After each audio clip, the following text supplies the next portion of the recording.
my name is Diana Sitima, and I'm a human resource recruitment lead, EU and Africa, at a company called Influx. And I'm also a certified tech recruiter with about 3 years or more specifically in tech recruitment, but more years in HR specifically. So today's session would be mostly me talking about the tips and tricks that recruiters use when hiring techies. And this is mostly because I noticed there was a niche in the recruitment industry, more so for techies. And I'm very happy to be a speaker today to share more insights on this. So without further ado, I'd like to begin. Just a second. So the days would be the presentation to train techies on what to look for when evaluating candidates. So ideally, I figure out that there'll be a lot of how can I be different? How can I stand out? And I'd be very happy to just take you through the things that I look for as a tech recruiter, the emerging industry trends in tech recruitment, what my peers in recruitment look for, and just how to help you stay competitive in the recruitment industry. So my objectives would be one, to help you gain understanding of what tech recruiters look for, and then the tech hiring process, and then how to increase your competitive advantage as a candidate. So I'll start right away with how to stay competitive. So ideally, when you're beginning to look for a job or where you begin your career, the most important thing you should have as a techie is two things, a LinkedIn profile and a GitHub profile. So I'm going to take you through what it is you need to have in your LinkedIn and how you can ensure that your LinkedIn is very competitive amongst your peers and that it's attracting recruiters very easily. So the very first thing you should have is an attractive introduction on your LinkedIn, more commonly called about. So this should, in a nutshell, provide the recruiter an idea of who you are professionally, what skills you possess, what you're looking for exactly, and what your career prospects and journey would look like. So besides that, you should also have your work experience. So for each experience you list down on your LinkedIn, it's always important to include your skills. Now your skills, always LinkedIn will give suggestions on skills based on the role you've written.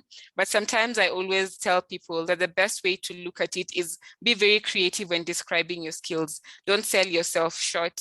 Ensure that for each duty and responsibility you write there, that there's a skill attached to it. And then your education. So this could be your bachelor's degree, an associate's degree or a diploma, a master's degree. And then especially for techies, this is something that most tech recruiters look for, is what licenses and certifications you have with proof. So for example, if you have an IBM cybersecurity certification, you need to attach it there. If you have, say, a Google certification, you need to attach it there, because it's very important that that if you're showing that you have these certifications, you're attaching with proof. And then you have you have endorsements of skills and recommendations. This is mostly gotten from your peers, your friends, your colleagues. And it's very important because we are looking, an emerging industry trend is, are you a team player? Do people vouch for you? How do we know this as a tech recruiter? We look at your profile. Has somebody endorsed your skills? Can somebody vouch for you? Can somebody say that indeed this is a worker? This is somebody who you'd work well with in your company. This is somebody who understands their role. This is a team player. So it's always important to have, like, for example, sorry, Dana, we lost you somewhere. Oh, sorry. Where did you lose me exactly? Or should I just begin from? Not really. You can start from endorsement of skills and recommendations. Okay, so when I said about endorsements and skills and recommendations, I was just letting them know why it's important for them to have someone endorse their skills and give recommendations. So this is because one of the emerging industry trends in most companies is the ability to be a team player.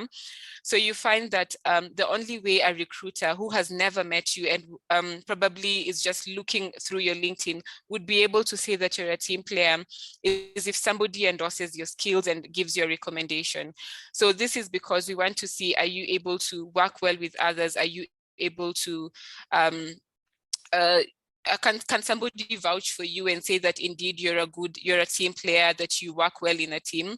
So it's important to have your peers, your former schoolmates, your former bosses vouch for you. It's sort of the way people usually say that you have a godfather in the industry.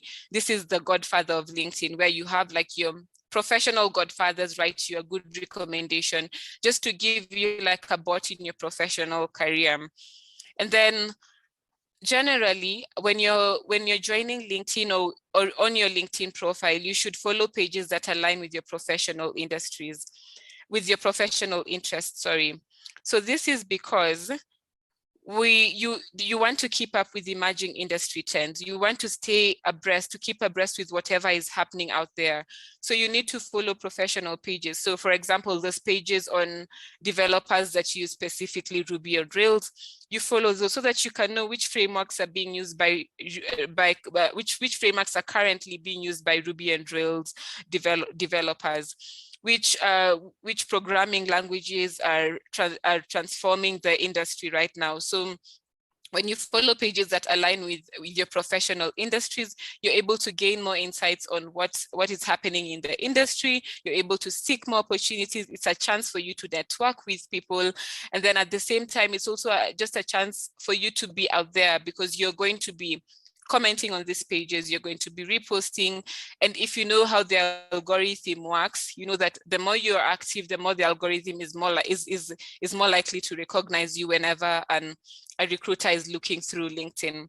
Then have over 500 connections. This is something that people take very lightly, but you need to understand how important it is.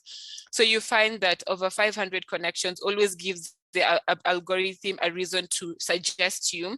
So for example, when I'm headhunting for a techie and I'm looking for a developer, let me just use Ruby on Rails as my example, a developer that is proficient in Ruby on Rails and I'm for a specific framework. So I search Ruby on Rails developer. So if you're active on LinkedIn in terms that you're reposting a lot of posts, you're liking, you're commenting, and then you have over 500 connections, the algorithm notices this and would give your name as a suggestion first.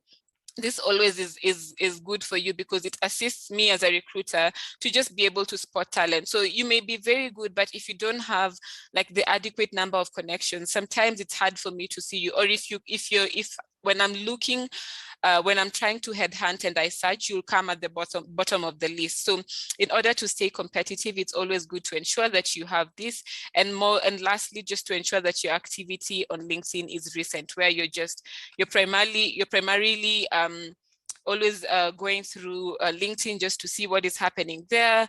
You know, I may be a recruiter, I may reach out to you via your inbox. If you're not available, I'll definitely look for the next best candidate because we have our targets as recruiters. So if, of course, you're more available, it's easier to get to you and to close a deal with you.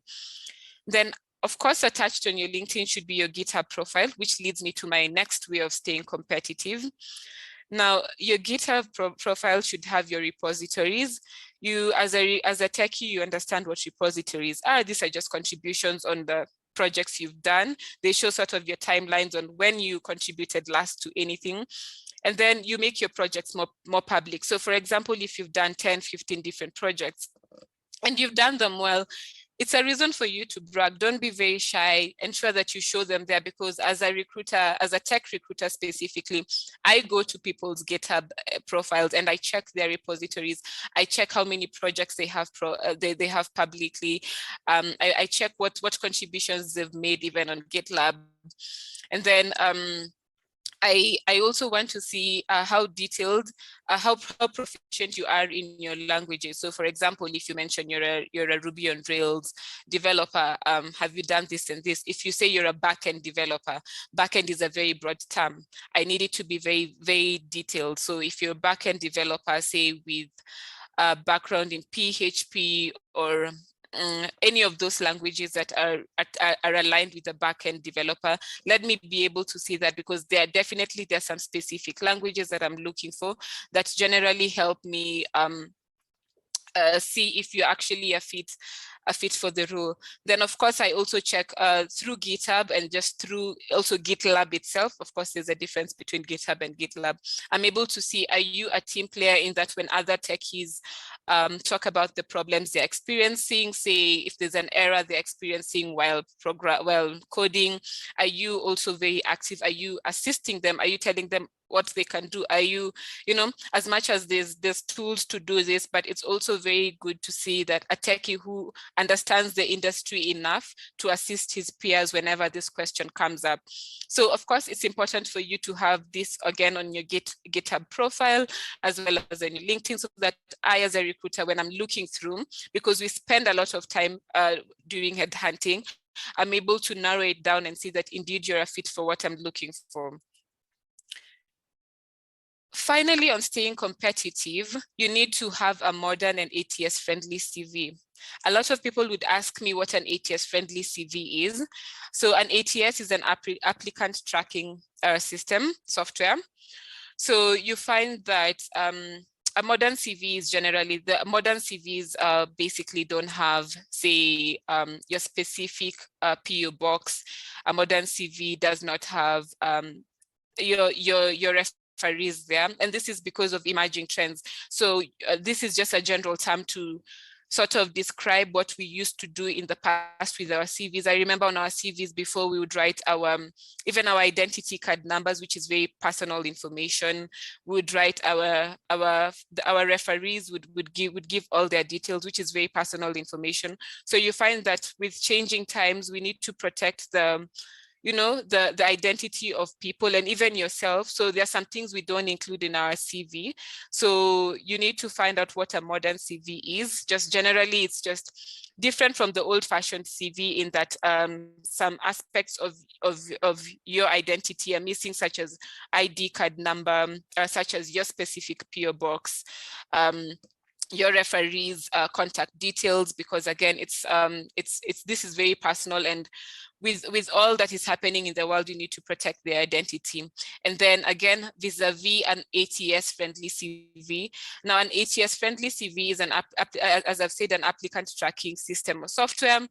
Is what most companies use nowadays. Actually, anytime you're doing a job application and you notice at the bottom it's been written powered by Greenhouse, powered by Talio, powered by Workday, if it's powered by anything, know that you're dealing with an ATS. So what does this mean? This means that your application, the first screening will be done by the AI. It will not be done by a human being. So how do you stay competitive? So you need to ensure you're competitive by ensuring your CV is in line with the ATS. So there's different softwares and tools that generate ATS-friendly CVs that would help you anytime you're doing a job application. You always need to ensure that your CV is ATS friendly. So you need to put it through one of the softwares or applications, and then it will generate for you a version of your CV, but an ATS friendly one. So this is because you want to ensure that when the system is going through the applications, your CV meets the criteria that the system is looking for. So there are some things that an ATS friendly the ATS system usually weeds out. So for example, you find that some ATS-friendly CVs, some ATS would do away with some fonts, would do away with some colors. So you need to find out which softwares give the correct ATS-friendly CVs, because some fonts are rejected by ATS. So a lot of this information is available on LinkedIn, online. There's a lot of tools out there on what you can use to generate an ATS-friendly CV. But always to ensure that you're competitive, you need to have this with you. And then network with fellow techies. Again, this you can do through LinkedIn, through GitHub, through just sharing with people, going to conferences or events organized by techies, doing trainings with techies, joining Slack groups, communities that techies are there and respond to. And then it begs the next point, which is join technical communities to meet other developers with your skills. It's always good to just meet people with whom you're like-minded, because it sort of helps you stay abreast with everything that's going on, jog your mind, challenge you positively. And then, of course, if you keep up with changing technologies and AI, like in this evolving time, every single day there's a new AI being developed. There's a new technology, especially in the tech industry. You find that, for example, if you're using a certain framework, a year ago, the framework is now since outdated. People are, if you say you're a Node.js programmer, maybe there's a framework you were using, you find that you no longer use that framework, it's outdated, people have jumped on board to something else. Always remember to just jump on board with every new technology and AI. That's the only way you'll stay competitive. Now, generally, there are some skills that you should have as candidates looking. So the technical skills, this should be of course, the languages that you're proficient in. I always tell people, as a tech, you don't need to be proficient in everything, but identify your interest, strengths, and what is needed out there in the market, and ensure that you're proficient in at least 2 or 3 of this language.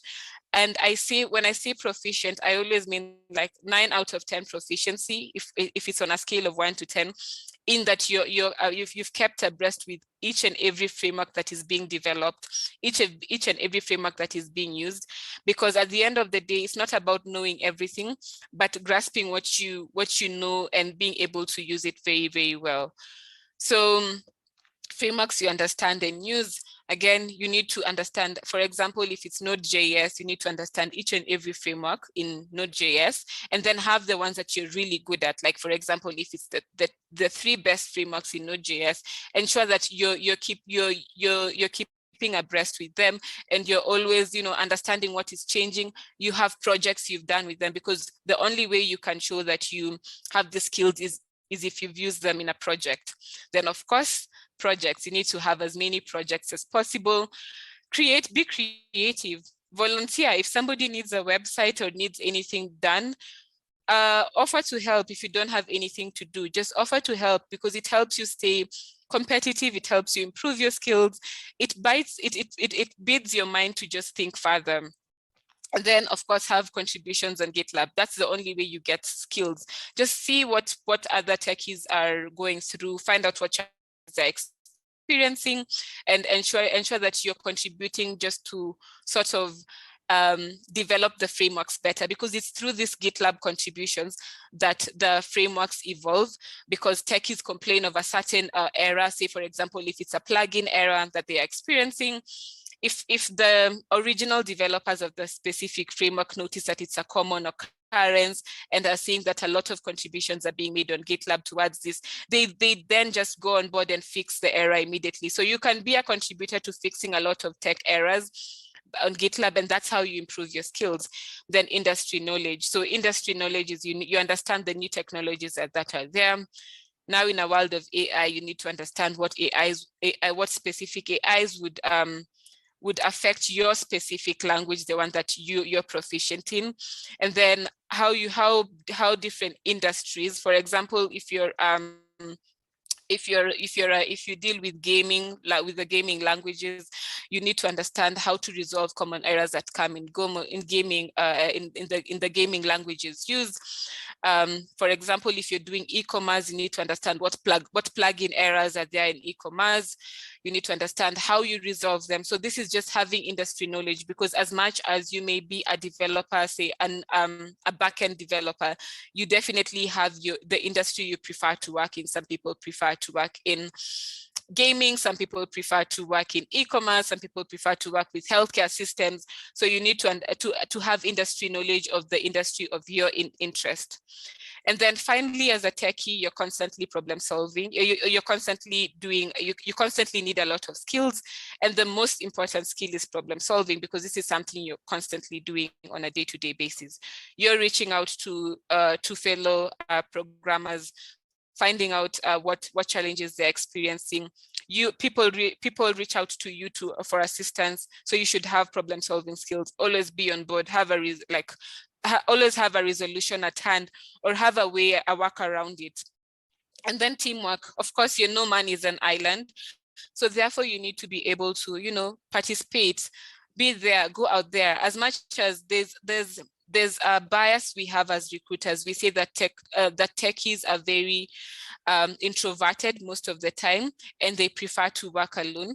Break that norm, break that bias, be different, because what we are looking for, because this is an emerging trend in all companies, are you able to work in teams? As much as your work is very isolated, as much as your work needs a lot of concentration and silence, are you able to consult with others and work with them to achieve a resolution? And then be creative and innovative.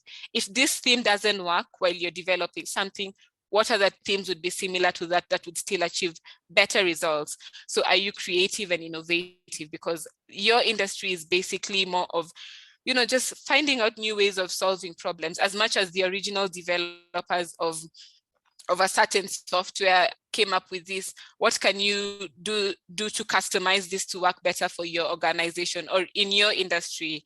So these are the skills that are required as a techie, and this is what we look for as tech recruiters.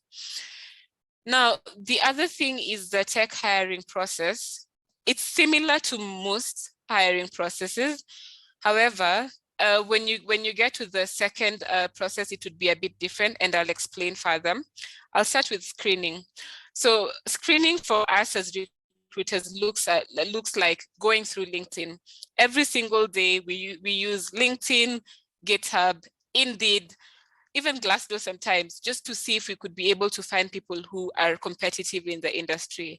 We put in a lot of hours, up to, if, for example, I have an 8-hour workday, I could put even 5 hours just to headhunt specifically. And I will go through LinkedIn in detail. So remember to go through to ensure that your LinkedIn is competitive, what we talked about earlier, so that when I'm going to headhunt, I may be able to find you. So when I find you, more often than not as a recruiter, I would suggest a phone call. So the phone call would be a screening call. This is not an interview. This is a time for you to showcase. And I mean showcase because you need to brag. You need to put yourself out there. You need to ensure that, hey, this recruiter has seen me, has noticed me. Besides my profile, what more can I sell? More often than not, it's 30 minutes. Anytime I've done a screening call, I limit it to 30 minutes because I'm not going to be talking so much. I want you to do the talking. So exhaust the 30 minutes. I mean, feel free to talk about yourself, brag about your skills, tell me about your highlights of your career, tell me about the things that you've done really well. And then when we're done with that, if you're successful at the screening call, I do invite you to the interview process. So this varies from company to company. Ideally, you find that most companies would have like a 5-stage or 6-stage or even 4-stage process, but always what will never miss is a technical test. So again, if you mention that you're very good with Ruby and Rails, and this is what you've done, they will send you a test that will be able to test your skills. So be prepared to do the test. Some of them would be live, where you're doing it on a call and they are watching you do it. Others would be a takeaway and they give you timelines. It varies completely from company to company. But something that never lacks in any technical hiring process, any techie hiring process, is a technical test. So this again varies from company to company, the type of test, because it's usually customized to the specific company. Some of them, unfortunately or fortunately, have more than one test. And it's important for you to be able to be prepared to do this. Then again, the last stage of the hiring process is making an offer. So by the time you're done and you've gotten to the offer, is because we've identified you as a candidate and would like to hire you. So don't sell yourself short. And how do you ensure you don't sell yourself short? You benchmark. This is benchmark on the salaries using Glassdoor and other sites. Reach out to people on LinkedIn, people who work in that organization, and ask them to share insights on the salary skills. Don't sell yourself short. I can tell you for sure as a recruiter that one of our KPIs is to ensure that we are able to keep the salary within our range, our budget. And this makes me a successful recruiter. So if I'm able to keep you below what I'm offering, that's good for me. So you as a techie who's going through the interview process, you know this, you need to ensure that you're getting the maximum out of the offer. What is actually on offer? Because if you underquote and I feel you're good enough, despite you underquoting, I may give you, sometimes depending on the company, I may give you what exactly you've quoted for.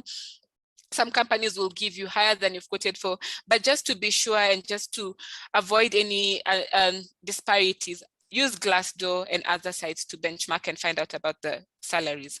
Then be aware of international market rates. As a techie, I always tell techies, you're not competing with the local market. You're not competing with the African market.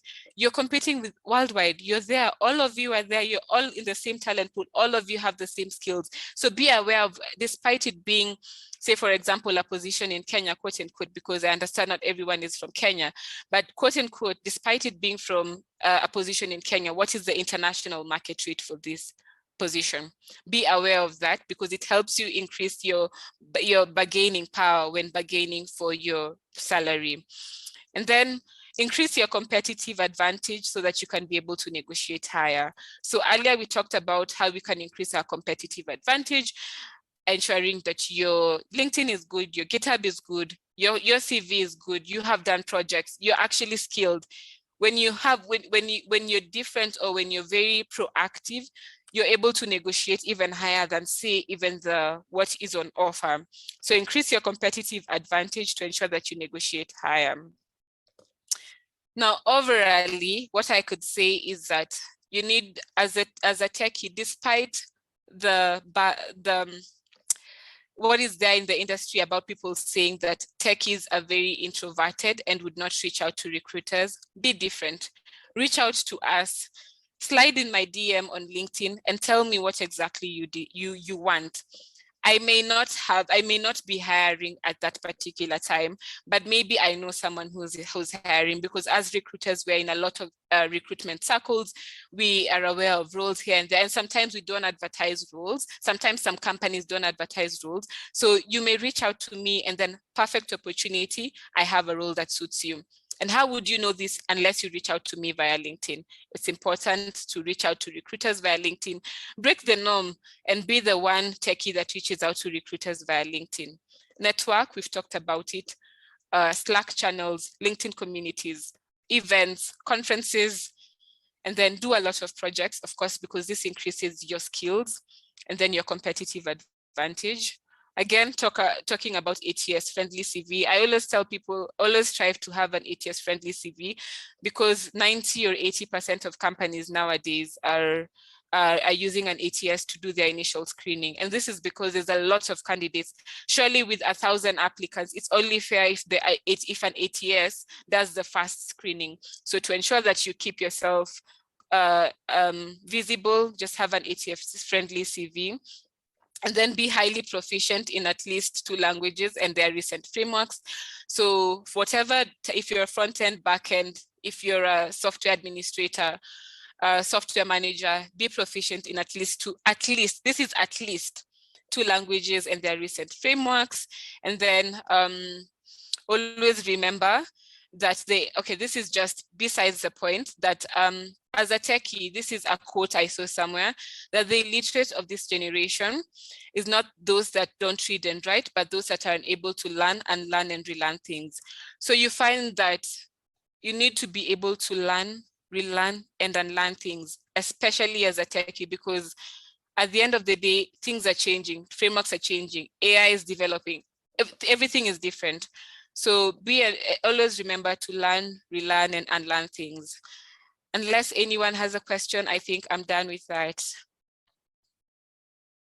Thank you so much. Personally, I think now I understand why I'm not getting roles. But yeah, we have questions. So just real quick, I'll start with Mhm. you. What can you say should be a red flag for a candidate during an interview process? Whoever has asked wants to hear it from the recruiter themselves. A red flag from the candidate. Yeah. Okay. Sorry about that.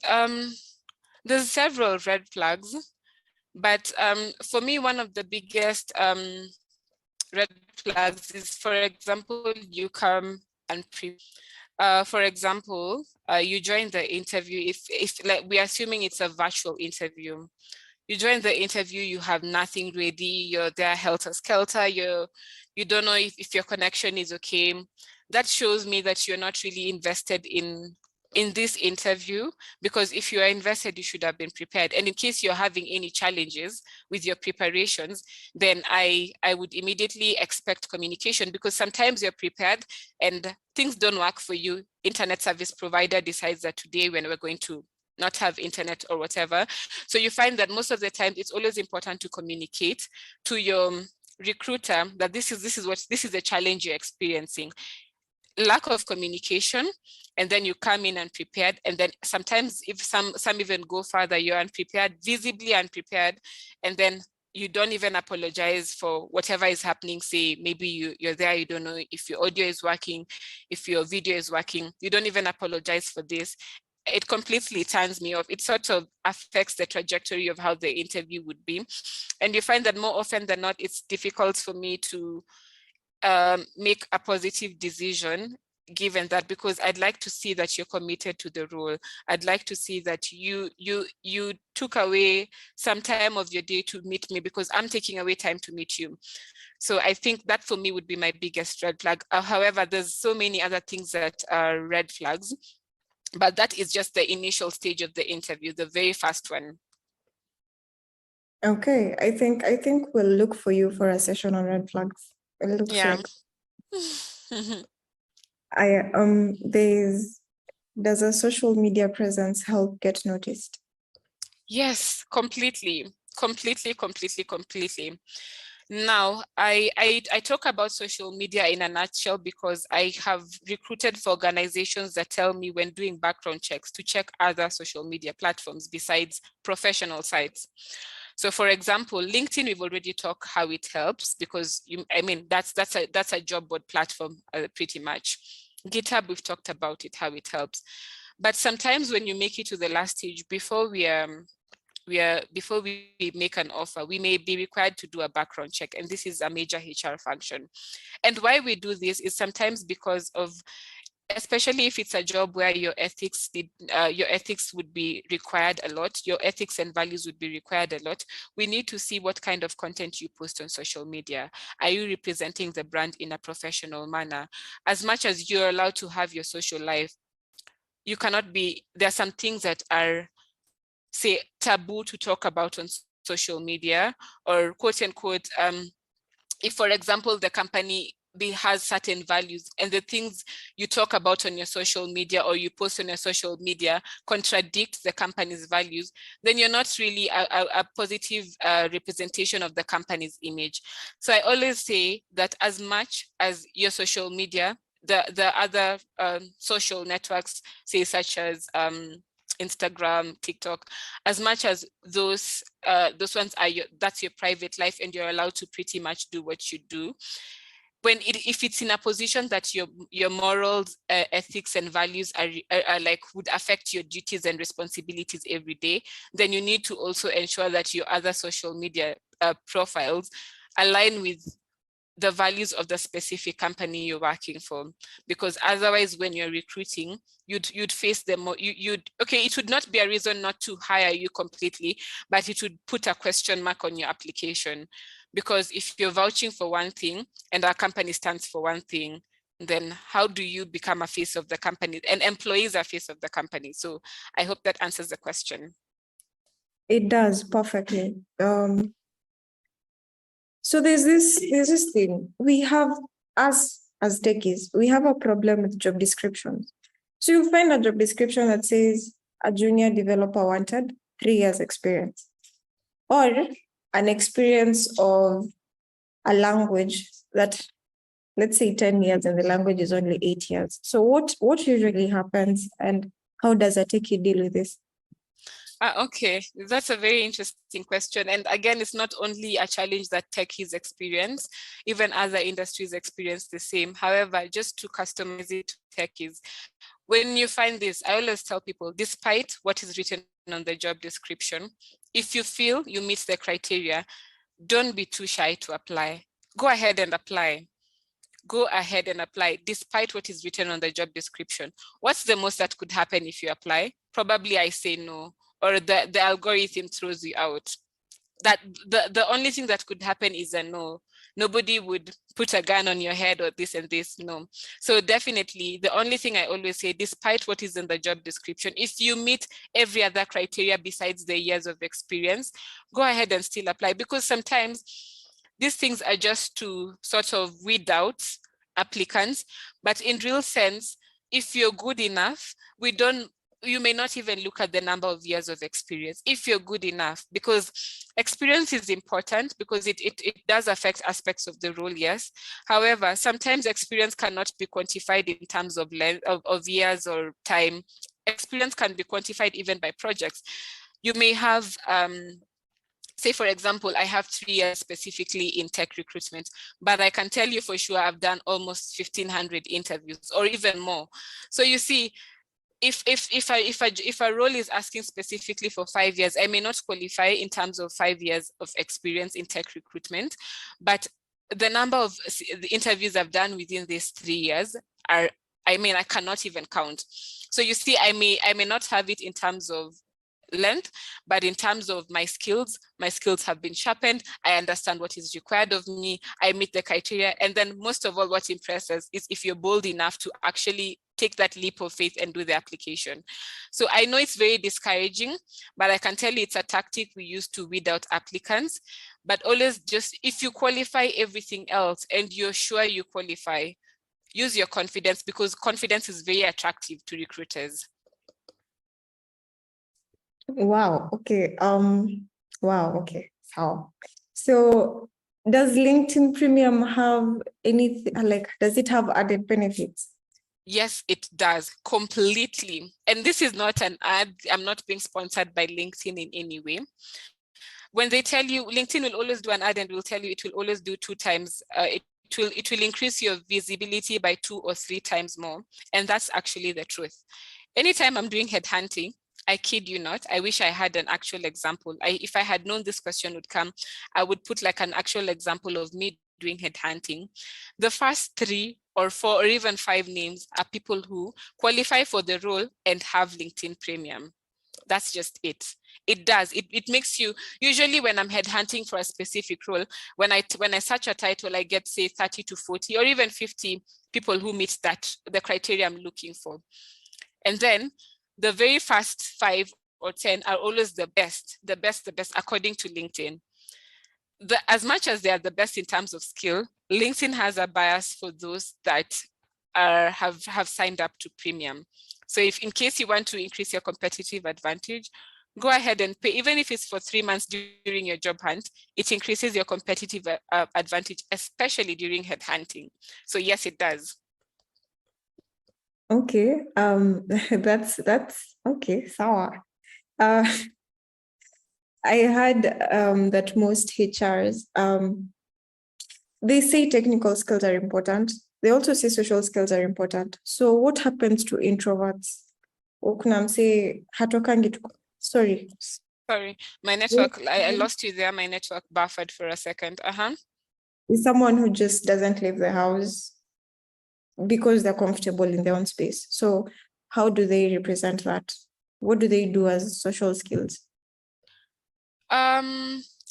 Okay, so would you just kindly repeat your question? There's an aspect of it I missed, and I think it may affect my response.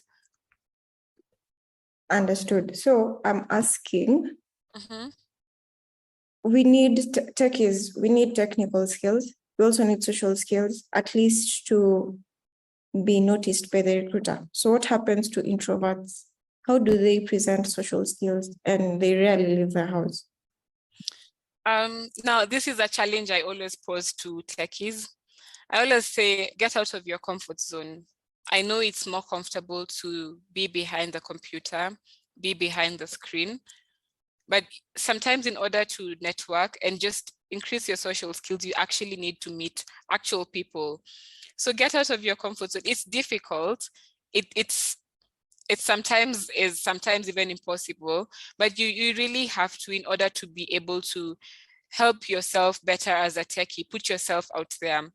The best techies we've hired are the ones that not only have the technical skills required for the job, but also have the human aspect to it, which is, again, it's almost difficult to find. Sometimes we just make a bargain and say we'll have to deal with them as they come. But we don't want you to be a social misfit. We don't want you to have a difficult time interacting with the rest of your team.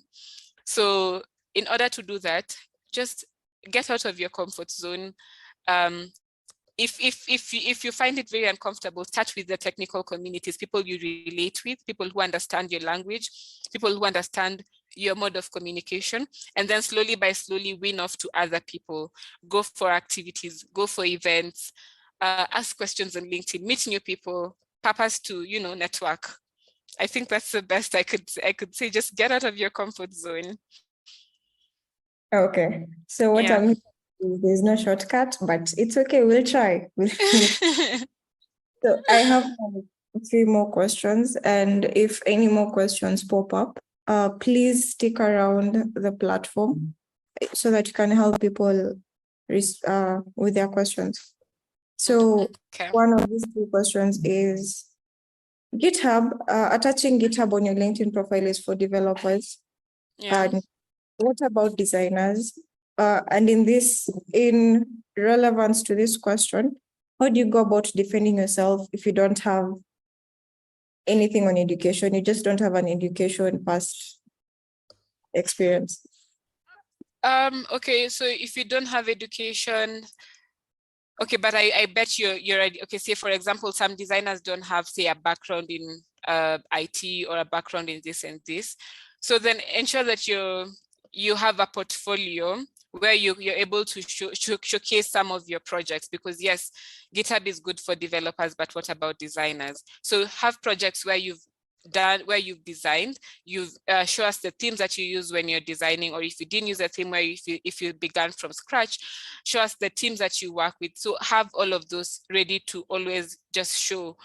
I'm not sure how you'd be able to attach them on LinkedIn, because I don't know if LinkedIn gives a provision for that. I haven't seen a specific provision for that, but you can always have a very attractive about on LinkedIn and say other social networks, that job board platforms, that would be able to show the recruiter who exactly you are, for them to be interested in meeting you despite the quote unquote lack of education.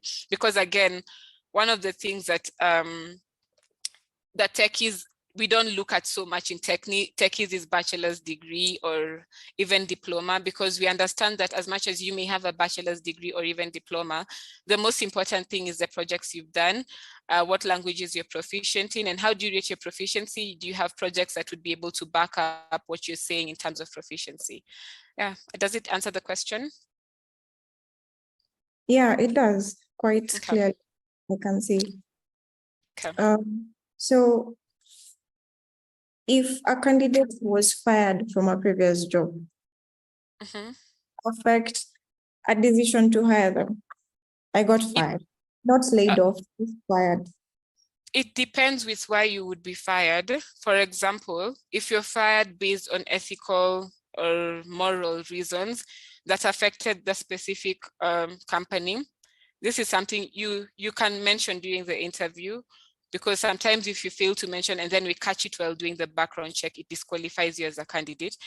But if you mention, say, if you're struggling, and I use this very gently, if you're struggling with, say, an addiction to something, and then you had to be fired and this sort of affected your role, you can mention what steps you took to stop that specific behavior, because we're not looking so much at your past, we're looking at your future. It may affect if, for example, the role is linked to something that is similar, say if it was moral. So for example, if you had a challenge, say, if you are dishonest, or maybe you stole some funds, and the role gives you access to people's information or funds, we may not hire you, because that is, again, it's ethical, it's morals, it's values. But if it's outside the ones that I've just mentioned, and you feel like it's something that we would be able to catch when you're doing the background checks, it's always important to mention. But as you're mentioning it, be gentle on yourself, first of all, and then mention the steps you've taken in order to improve, say, whatever happened for you to be fired. Sometimes if it's based on the company, walk on eggshells. Don't mention the negatives of the company. Just mention that maybe there was a disagreement that led to this and this, but don't be the type of candidate that would talk smack about the company that they worked with, because you are a representation of the company, and we need to see that when you are hiring, you'll still extend the same mantle to us. Okay, makes sense. Makes total sense. So I want to combine these two questions. So the first one is, if a company uses ATS, is it okay to email the company your details after applying? And how do I make my CV pass the ATS screening? Okay. So first of all, if a company uses ATS, you don't need to email the company, because if your CV, it will affect my answer to the next question. If your CV passes the ATS screening, it will reach a recruiter. So you don't need to go ahead and email them. However, you don't need to email them, but you can reach out to the recruiter specifically on LinkedIn and tell them that I saw that you had this role. I applied for this role. Would you go ahead and look at my application? So that's how you go about it. Have a personalized email, not the common one that LinkedIn sends. Have a very personalized one for this particular recruiter. That's what I'd suggest. The email, it may go to a common email. It may take weeks for a recruiter to see it. So I'd not suggest the email, I'd suggest LinkedIn. Then how do you ensure that your CV passes the ATS? So now, first of all, you get a software that generates an ATS CV, or get someone who can prepare for you an ATS friendly CV. That's the first thing, because ATS is affected by fonts, color, so many other things. And then as you're doing this, you need to look at the specific job description, read it in detail, and tailor your CV as per the job description. Everything on that job description, every single word, say for example, skills, needs to be on your ATS, it needs to be on your CV, because what the ATS does, it looks for the words that match the job description. So that's why you need to have a tailored, for every job application, you need to have a tailored CV. It has to be, because it has to match what the ATS will do. For example, if the job description says 5 years experience in this and this, and you have even more than 5 years experience, ensure that when you're on your professional summary on the CV, it says a backend developer with over 5 years experience. So you see the word 5 years experience has already been caught by the ATS. The ATS screens this application in, I think, 30 seconds.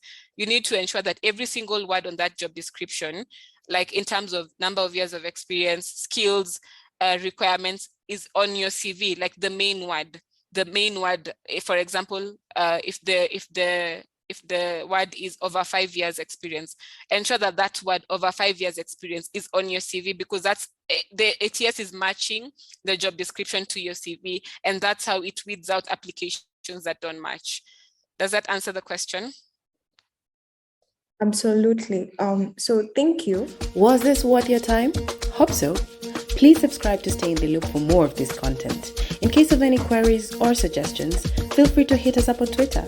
We'd like to extend a warm welcome to ElixirconfAfrica 2024. And here's the best part about this one. It'll be an in-person event. What a good excuse to come to Kenya. Again, we're super grateful for helping make this a success, and definitely looking forward to seeing you in the next one. Cheers!